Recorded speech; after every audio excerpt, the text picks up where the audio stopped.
Hello everyone and welcome back to the channel. Today we continue with the 5th episode of our Great Qin Empire series. You've probably heard of the Qin people referring to themselves as Western Border Ministers, Shi Chui Da Fu. But what lies behind this seemingly simple title? What pride and struggle does it conceal? Well, today we'll dive deep into the hidden history and pride behind this term. The winning surname's choice, from Zhou's fief to westward migration. In ancient Chinese history, the Ying surname wasn't always directly linked to the Qin people. To understand their story, we have to go back to the time when King Wu of Zhou overthrew the Shang dynasty. After the fall of Shang, the Ying clan faced a critical decision. Should they accept the rule of the Zhou dynasty or resist this new power? Most members of the Ying clan chose to align with Zhou, being granted fiefdoms as vassal lords, thus becoming part of the 14 noble families of the Ying clan, Ying Xing Shi Si Guizhu. These families were the remnants of the Shang nobility, but were also recognized by the Zhou dynasty, leaving us with relatively complete historical records of their influence. However, not all Ying people took this path. Some chose to resist Zhou, rejecting the new titles and land grants. As a result, they were forced to leave their homeland and migrated westward. They joined the barbarian tribes, Shi Rong, in the eyes of the Zhou, becoming part of a complex power structure. These rebellious Ying people would eventually become the ancestors of the Qin. By the way, the Zhou's feudal system, Fen Feng Zhu, was different from the European feudal system. It involved distributing land and power to vassals in exchange for loyalty. The term barbarians here doesn't refer to a specific ethnicity, but reflects a cultural superiority complex held by the Zhou, especially in contrast to neighboring tribes. The Ying clan in the Western Rong, a difficult rise. Those who left Zhou eventually settled in the area around modern-day Tianshui, Gansu. Not only was this land remote, but it also had harsh living conditions and constant threats from neighboring tribes. To everyone's surprise, these Ying people not only survived, but gradually became a powerful force within the Western Rong tribes, Tianshui, located in the northwest of China. It has historically been an area where farming and herding cultures mixed. Despite being isolated from Central Plains culture, the Ying people didn't abandon their heritage. Later on, the Qin would regard Tianshui as their ancestral homeland, a mark of pride that shows the significant role these early ancestors played in Qin ethnic memory. King Yi of Zhou, rebellion in the Western Rong, and the crisis of the Zhou dynasty. Fast forward to the 9th century BCE. The Ying clan reappears on the historical stage. At this time, Zhou's 7th king, King Yi, ascended to the throne, but the Zhou royal family's authority had already weakened. The feudal lords were acting on their own, and the royal family was struggling both internally and externally. In 893 BCE, the Western Rong launched an unprecedented rebellion, seizing the Zhou capital of Haojing, modern-day Xi'an. This rebellion dramatically altered the power dynamics and territorial boundaries of the Zhou dynasty. Not only did the Zhou lose control over the strategic Qishan, but they were also forced to retreat to the eastern regions and engage in a prolonged tug-of-war with the Western Rong Haojing. The core region of the Zhou dynasty was of immense strategic importance. It wasn't just the political center, it was also the cultural and military hub. Losing Qishan meant Zhou lost direct control over the western territories. To our Western audience, you can think of the Western Rong like the border tribes in European history, often clashing with the central monarchy. The rise of King Xiao of Zhou, a controversial monarch. The emergence of the Western Rong posed a major crisis for the Zhou royal family. After King Yi's death, his son should have taken the throne, but the situation demanded a more capable leader. As a result, King Yi's uncle was pushed into power, becoming King Xiao of Zhou. King Xiao is one of the most controversial figures in history. The records of the grand historian mentions little about him, merely stating the basics of his succession and abdication. This is because his ascension violated Zhou's father-son succession system, a principle set by the Duke of Zhou and later regarded by the Han dynasty as fundamental to maintaining royal stability. Hence, King Zhou is often seen as a usurper. However, despite being labeled a usurper, he led the Zhou dynasty to revival. He implemented a series of tough but effective measures, eradicating stubborn Western wrong forces. For tribes that resisted, he applied a ruthless, cut-the-roots policy, dividing and conquering the Western wrong alliances. By using appeasement to win over neutral tribes, he effectively weakened the internal cohesion of the Western wrong. These actions helped stabilize the Zhou dynasty and restored the royal family's control over Haojing. However, these unconventional methods left him in an awkward position in later historical records. The father-son succession system was a cornerstone of maintaining dynastic stability in Chinese history. You can think of it like the European primogeniture system, but Chinese family ethics and power distribution played a more complex role in this system. King Zhou's appeasement policy is quite common in Chinese history, where rulers would reward and provide benefits to turn enemies into allies, splitting internal opposition through strategic diplomacy. Under a strong and brutal King Zhou, cracks began to appear within the Western wrong, with some tribes choosing to submit, which directly altered the power balance between the Western wrong and Zhou. The choice of Shen Hu, from rebel to border protector. When King Zhou of the Western Zhou dynasty waged war against the ex-wrong Western barbarians, he took an extremely harsh approach, obliterating the families of his enemies. However, for those who surrendered, he offered positions of political power. Among the most famous defectors was Shen Hu. Originally a prominent leader of the ex-wrong, Shen Hu made a bold decision to leave his people behind and pledge allegiance to King Zhou. He was soon granted a title as a protector of the Zhou frontier. His decision was not just a win for King Zhou in pacifying the ex-wrong, but it also set an example for other tribes to follow, one of whom was his son-in-law, Da Luo, a member of the Ying family. Shen Hu's surrender marked a significant shift in the Zhou's power structure, pushing their front lines to the Baoji region. This strategic victory laid the groundwork for a more stable capital and provided better geographic leverage for the Zhou in future wars. The tragedy of Da Luo, the devastating sacrifice of the Ying clan.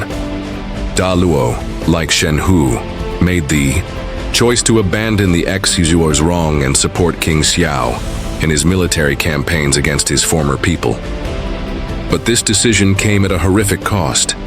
Historical records tell us that Da Luo fell in battle, and his son, determined to carry on the fight, met the same tragic fate. His entire branch of the Ying family was nearly wiped out, referred to as a glorious sacrifice in the records. Yet, Da Luo's bloodline wasn't entirely extinguished. His youngest son, Feizi, miraculously survived, and, along with other survivors of his family, took to guerrilla warfare in the rugged mountains near Tianshui. Feizi's survival and his eventual role would become crucial in the Ying family's history and the rise of the Qin, the ex-wrong's response, the brutal punishment for defectors. The ex-wrong were just as ruthless towards their own who defected. The punishment for betrayal was often total annihilation of the family, as, for Feizi, while he wasn't Shen Hu's grandson, his military background and family's influence made him an invaluable asset. Though he didn't pose a direct political threat, his strategic value was undeniable. Feizi, from warrior to horse-breeding official.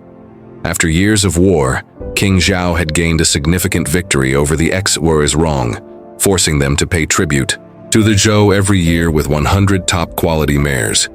Now, on the surface, this may seem like a small favor, but in the context of ancient warfare, quality war horses were absolutely essential. They could make or break a battle, allowing cavalry units to charge swiftly and disrupt enemy lines, changing the course of combat. Now, with the loyalty of the Ying family secured, King Zhou appointed Feizi to oversee these critical horse dealings, making sure the ex-wrong delivered their tribute and managed the breeding of their horses. The records of the grand historian tells us that Feizi was skilled in horse breeding, a reflection of his official duties. His work not only strengthened Zhou's control over the X's-Rong, but also bought some time for the Ying family, who had lost so much. Feizi's title, a Qin perspective. King Xiao, recognizing Feizi's contributions, granted him land in Qin, though this account may be a historical embellishment written later after the Qin unified China. To highlight the strong relationship between the Qin and Zhou, later historians presented Feizi's territory as a prestigious one.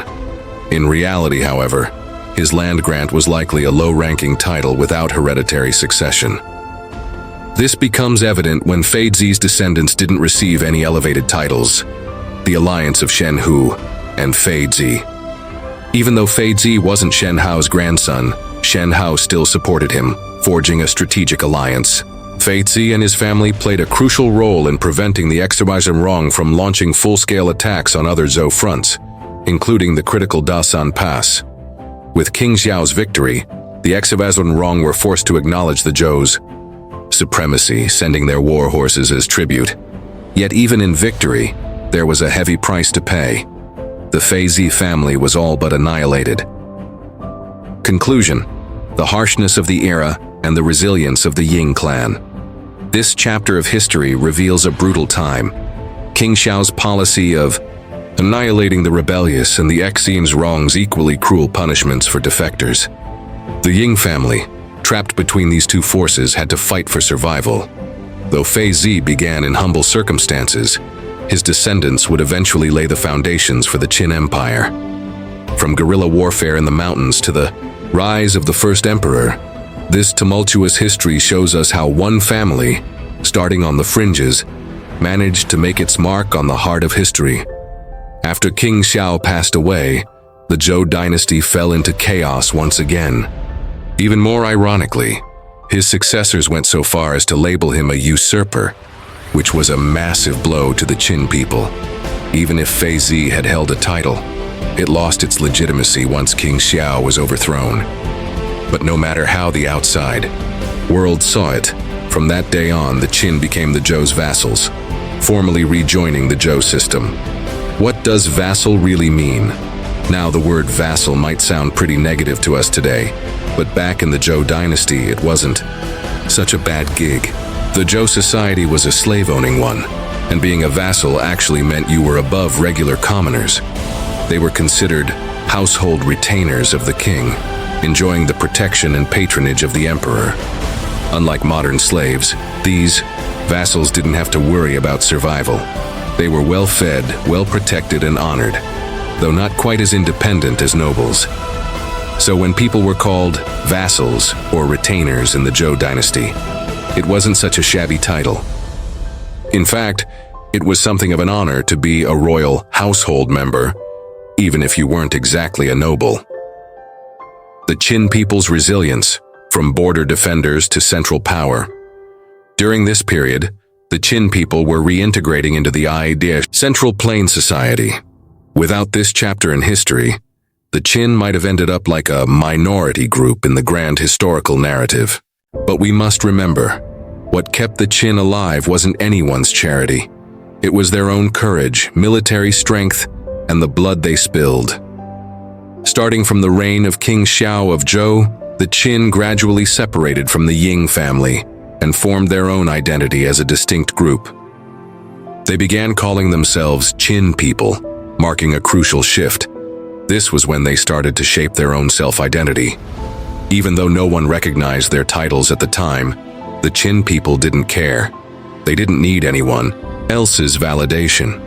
After all, King Xiao had granted them land once, and that was proof enough of their worth. This self-confidence and sense of independence laid the foundation for their future rise. The origin of the Western border minister's historical records tell us that the leader of the Qin people was referred to as the Western border minister, Qi Chui Da Fu. But here's the twist. This title wasn't something granted to them by any Zhou emperor. No, they gave it to themselves. By calling themselves Western border ministers, they signaled their loyalty to the Zhou emperor, while also highlighting their strategic importance in the western frontier. The word chui in Qi Chui, means steps in Chinese, implying that their frontier was like the steps leading up to the family home. They were outside, but still part of the family. The Qin's main job at the time was to go deep into enemy territory and fight the Western Rong people. Unlike Shen Hu, who stayed guarding the gates at Dasanguan, the Qin were always deep in the heart of the Western Rong lands, waging guerrilla warfare, disrupting enemy lines, and even providing intelligence to Shen Hu. This dangerous lifestyle honed their organizational skills and discipline, shaping them into a battle-ready force. From the start, the Qin people fought tooth and nail for survival. Why did the Qin look down on the states of the Central Plains? The territories of the other feudal lords in the Central Plains were mostly granted by the Zhou Emperor. By contrast, the Qin people felt every inch of their land was earned with blood. This made them disdain the lords who got their lands as rewards from the emperor. In this sense, even though the Qin weren't aristocrats in the traditional sense, they possessed a noble warrior spirit. They had never enjoyed the privileges of the Zhou aristocracy, but they didn't mind, because they knew no one would protect them but themselves. Strategic stability on the frontier. By the time of King Xiao, the western frontier had become increasingly stable. Shen Hu held the line at Dasanguan, while the Qin people pushed deep into the western Rong territories, forming a defense line that stretched far. Although the western Rong were still on the offensive, they could never break through the Qin's defense. In many ways, the safety of the Zhou dynasty was largely secured by the blood, sweat, and steel of the Qin and Shen Hu, the Zhou dynasty's internal struggles. But even after external threats were dealt with, internal strife tore the Zhou dynasty apart. When King Xiao passed, no one dared challenge his authority. But after his death, the Zhou royal family immediately plunged into infighting, even questioning the legitimacy of his reign. The Qin had no part in this and no means to intervene. Their job remained the same, to protect the frontier and continue the fight against the Western Rong. While the historical records barely mention the Qin during the 50 years after Fei Zi's time, this period was critical in the Qin's development. It was during these years that the Qin began to transform from a marginalized tribe into an independent power. The reality of the Western Border Minister title. Sima Qian mentions in the records of the Grand Historian that the Qin were granted the title of Western Border Minister, likely to emphasize their vassal status under the Zhou dynasty. The implication was that the Qin owed all their achievements to the Zhou emperor's rewards. But in reality, the Qin at the time were just a struggling tribe on the border, and their land was not something the Zhou emperor could genuinely grant. The Western Rong didn't allow it, and the Qin didn't need it. Pride of the Qin and their future. It was these years spent on the edge of survival that shaped the Qin people's character. Resilient, warlike, and highly disciplined. They didn't have the bloodline of nobles, but through sheer hard work, they became a noble warrior people. For the Qin, every inch of their land was soaked in blood, and that bloodline of struggle was what enabled them to rise. That's it for today's story. But the true rise of the Qin is only just beginning. In the next episode, we'll uncover the truth behind the Hao Jing Rebellion, and see how the Qin people stepped from the shadows into the spotlight of history. Stay tuned.